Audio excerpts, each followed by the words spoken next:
যখন বেশি দুঃখ হবে অন্তর বেশি ব্যথিত হবে, অন্তরে প্রচুর পরিমাণ কষ্ট হবে, কোনো প্রকার চিন্তা করা ছাড়া, কারোর সাথে আলাপ আলোচনা করা ছাড়া যাই নামাজটা বিছান, রবের দরবারে সিজদায় চলে যান। সুবহানাল্লাহ।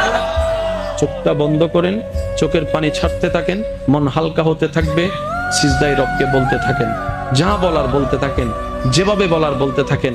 মনে রাখবেন, আপনার সেই মনের বেতার ভাষা হতে পারে আপনার রক্ত বুঝবে না, আপনার ভালোবাসার মানুষ বুঝবে না, আপনার প্রিয় মানুষ বুঝবে না, কিন্তু আপনি যেভাবেই বলেন না কেন, আপনার প্রত্যেকটা শব্দ আপনার রব্বুল আলামিন বুঝবে।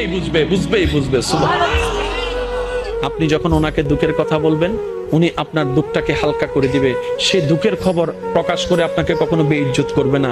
আর আপনি যখন সুখের খবর পেয়ে রবের দরবারে সিজদায় চলে যাবেন, তখন আল্লাহ তাআলা খুশি হয়ে আপনার সুখটাকে আরো বাড়ায় দিবে। লা ইন শাকারতুম লা আযীদান্নাকুম আয়াতের উপর আমল হয়ে যাবে।